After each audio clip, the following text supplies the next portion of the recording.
Okay, so here are some of the things I wish I would have been able to communicate growing up.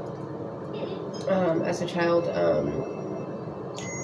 I wish I was able to have been able to communicate that when everybody's talking at the same time, I have trouble processing thought. I wish I was able to communicate that I'm not trying to be disrespectful or rude. I'm having trouble processing this topic with emotion. I'm already struggling with just trying to get the concept of what's being talked about.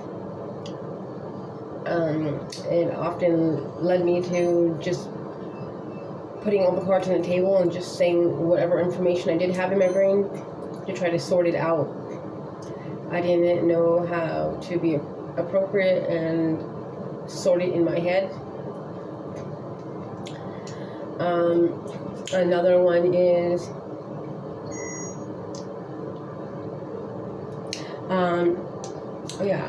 I do like being around people. I just don't know how to do that.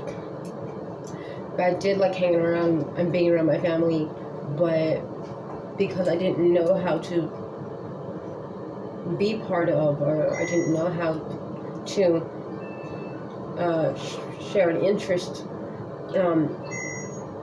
left me sort of just waiting, kind of like when you're in when you're picking teams, when you're playing a sport and you pick teams. I was just sort of waiting, like, all right, I'm ready. And then nobody picked me. Wow.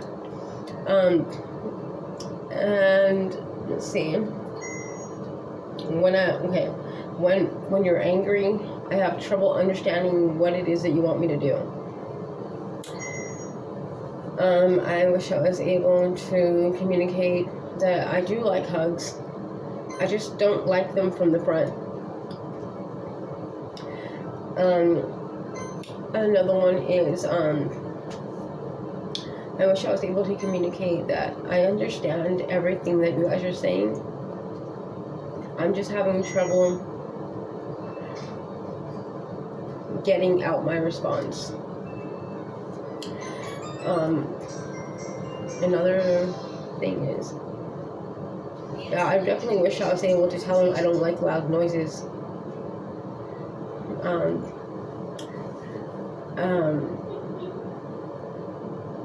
Definitely wish I was able to say to them that yelling or anything violent made me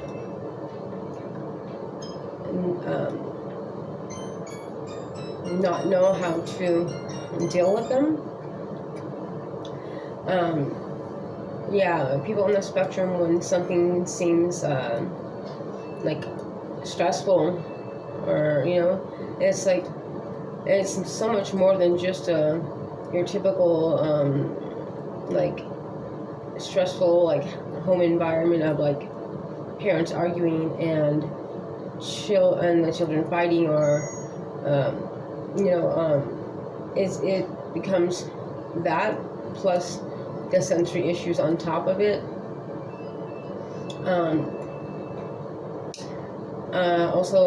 I wish I was able. This is a big one. I wish I was able to express to them that I'm very literal, and that joking was. I interpret their joking as cruel.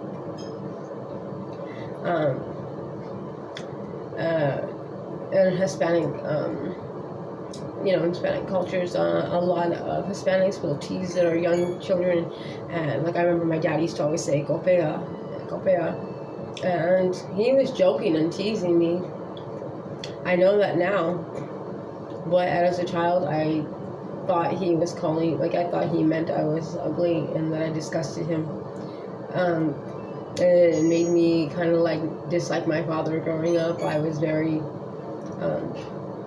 mean to him. Whenever I'd see him, I'd be like, don't talk to me, I don't like you.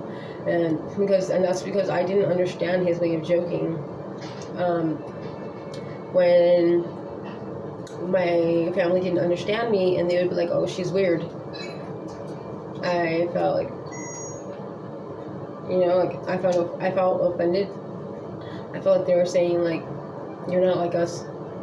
You don't belong here."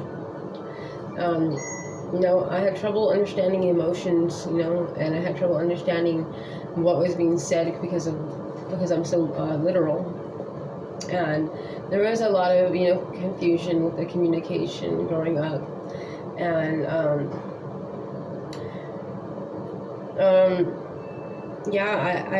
I wish that I was able to communicate more, that I was different, and how I was different. Growing up, I felt they knew I was different. I felt different.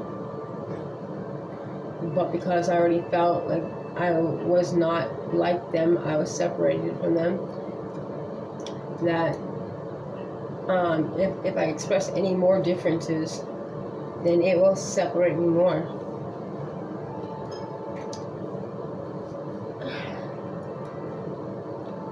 So I would just try to be like them, but I didn't know how to do that. And my family had to be really tough, and you had to be rowdy, and you had to not let anything be a big deal. And for a person with autism, there are so many things that feel like a big deal.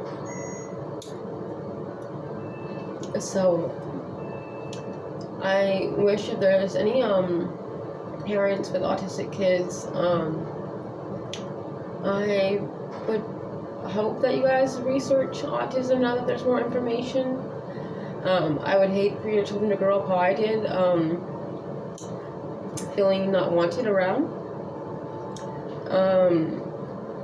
By the grace of God, I was able to find my confidence and self-esteem.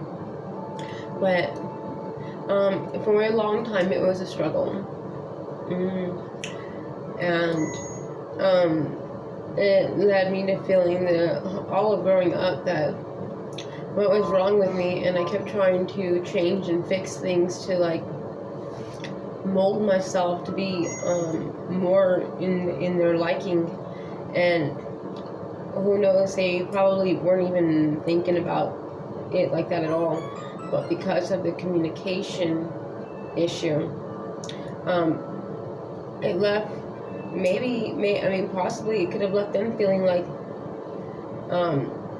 I didn't like them, and I felt they didn't like me. But there's a lot of communication issues when it comes to autistic people and neurotypical people, and it can be even more confusing with the child. So I'm posting this video, even though it's a vulnerable video. I'm posting it because I want all you guys all to know how real this is for people. And I'm not a crybaby. I don't cry about anything. I'm pretty but it was such a long struggle. It was such a long battle of finding myself and finding my self-esteem, and realizing that I wasn't stupid, that I was actually highly intelligent. And it really, for the love for my family, I kept trying to understand them. And sometimes I thought I was trying to fix them, which was not right, but that's just how my brain works, trying to fix a problem that's broken, my resilience led me to, not giving up for such a long time, that it led me to realizing that,